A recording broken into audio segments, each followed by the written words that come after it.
నమస్కారం. మన విద్యా 24/7 ఛానల్కి స్వాగతం. 6వ తరగతి నుంచి 10వ తరగతి వరకు పాఠ్యాంశాలన్నీ తెలుగులోనే స్పష్టంగా, సులభంగా అర్థమయ్యేలా వివరించడం మా ధ్యేయం. స్కూల్ పరీక్షలైనా, ఫైనల్ అసెస్మెంట్స్ అయినా, ఎస్ఎస్సి బోర్డు పరీక్షలైనా మీ విజయాలకి కావాల్సిన పూర్తి మార్గదర్శకత ఇక్కడే లభిస్తుంది. ఇక ఈరోజు పాఠంలోకి వెళ్ళిపోదాం. అందరికీ నమస్కారం. ఈ రోజు మనం ఒక చాలా ముఖ్యమైన విషయం గురించి మాట్లాడుకుందాం. అదేంటంటే మన చుట్టూ ఉన్న సమాజాన్ని, మన దేశాన్ని నడిపించే ప్రజాస్వామ్య ప్రభుత్వం. సో ఈరోజు మనం ఏమేం నేర్చుకోబోతున్నామంటే అసలు ప్రభుత్వం అంటే ఏంటి, ఎన్ని రకాలుంటాయి, ఇంకా ప్రజాస్వామ్యంలో సమానత్వం అనేది ఎందుకంత ముఖ్యం, ఇలాంటి విషయాలన్నీ వివరంగా చూద్దాం. రెడీగా ఉన్నారా? రైట్, మరీ మొదలు పెడదాం. అన్నిటికన్నా ముందుగా ప్రభుత్వం అనే మాటకి అసలు అర్థమేంటో తెలుసుకుందాం. చాలా సింపుల్గా చెప్పాలంటే ప్రభుత్వం అంటే మనందరి బాగోగులు చూసుకునే ఒక వ్యవస్థ. మనకు కావాల్సిన స్కూల్స్, హాస్పిటల్స్, రోడ్లు ఇవన్నీ సరిగ్గా ఉండేలా చూడటం వాళ్ళ ముఖ్యమైన పని. అయితే ప్రపంచంలో ఉన్న ప్రభుత్వాలన్నీ ఒకేలా ఉండవు. ముఖ్యంగా 2 రకాలుంటాయి. ఒకటి ప్రజాస్వామ్యం, అంటే మనల్ని ఎవరు పాలించాలో ప్రజలే నిర్ణయించుకుంటారు, అధికారం మన చేతుల్లోనే ఉంటుంది. రెండవది అప్రజాస్వామ్యం. ఇక్కడ ఒక రాజు, రాణి లేదా ఒకే నాయకుడు చెప్పిందే వేదం, అన్ని నిర్ణయాలు వాళ్లే తీసుకుంటారు. చూసారా ఎంత తేడా ఉందో? ప్రజాస్వామ్యంలో మనకుండే అతి పెద్ద ఆయుధం ఏంటో తెలుసా? అదే యూనివర్సల్ అడల్ట్ ఫ్రాంచైజ్. అంటే 18 ఏళ్లు నిండిన ప్రతి ఒక్కరికీ ఓటు వేసే హక్కుంటుంది. వాళ్లు ధనవంతులా, పేదవాళ్లా, ఏ కులం, ఏ మతం, ఆడ, మగ ఇలాంటి తేడాలు ఏవీ ఉండవు. అందరి ఓటుకి ఒకే విలువ. ఇదే కదా అసలైన సమానత్వం. మరి మనం ఓటేసి గెలిపించిన నాయకులు ఎక్కడికి వెళ్తారు? వాళ్లంతా పార్లమెంటుకు వెళ్తారు.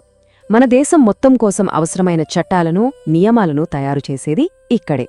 అందుకే పార్లమెంటుని మన ప్రజాస్వామ్యానికి గుండెకాయలాంటిది అంటారు. మన భారత రాజ్యాంగం మనందరికీ ఒక గొప్ప హామీ ఇచ్చింది, అదే సమానత్వం. ఇందులో ఆర్టికల్ 15 చాలా ముఖ్యం. దీని ప్రకారం చట్టం ముందు అందరూ సమానమే. కులం, మతం, జాతి, లింగం పేరుతో ఎవ్వరినీ వేరుగా చూడకూడదు. పార్కులు, షాపులు, హోటళ్లు ఇలాంటి పబ్లిక్ ప్లేస్లకి వెళ్లే హక్కు అందరికీ ఉంటుంది. అంటరానితనమనేది పూర్తిగా రద్దు చేయబడింది.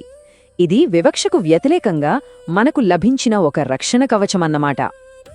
మనదే చాలా పెద్ద దేశం కదా, మరి ఇంత పెద్ద దేశాన్ని ఒకే చోటు నుండి పాలించడం కష్టం.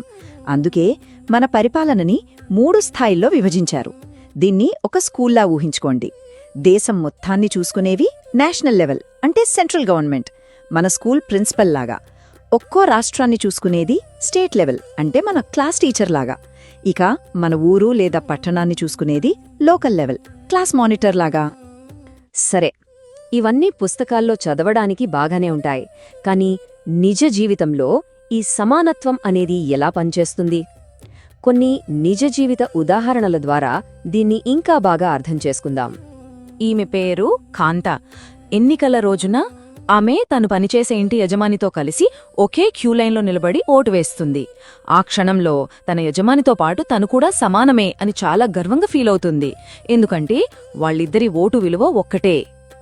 కాని అదే రోజు సాయంత్రం వేరే సంఘటన జరుగుతుంది.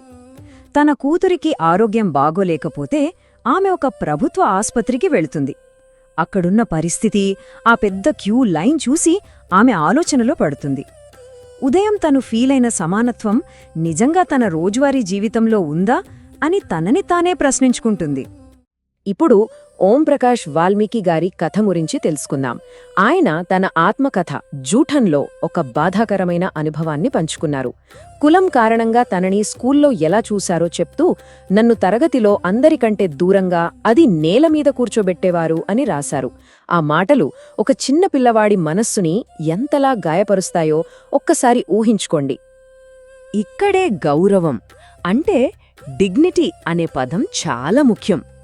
ప్రతి మనిషికి గౌరవంగా బ్రతికే హక్కుంటుంది. ఎవరైనా మనల్ని తక్కువ చేసి చూసినప్పుడు అది మన గౌరవాన్ని దెబ్బతీస్తుంది. సమానత్వం అంటే ప్రతి ఒక్కరి గౌరవాన్ని కాపాడ్డమే.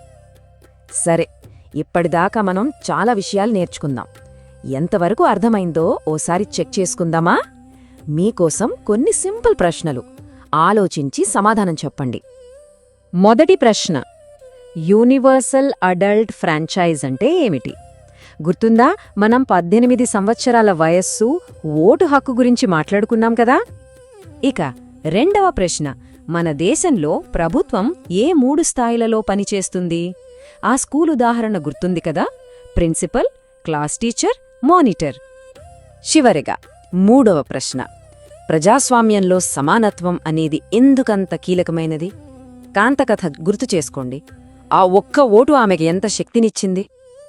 చాలా బాగా ప్రయత్నించారు. ఇక ముగించే ముందు మనం నేర్చుకున్న ముఖ్యమైన పాయింట్స్ అన్నింటినీ ఒక్కసారి క్విక్గా రివైజ్ చేద్దాం. గుర్తుంచుకోవాల్సిన ముఖ్యమైన విషయాలు ఇవి: 1. ప్రభుత్వం ప్రజల సంక్షేమం కోసం పనిచేస్తుంది. 2. ప్రజాస్వామ్యంలో నాయకులను ఎన్నుకునే శక్తి ప్రజలకే ఉంటుంది. 3.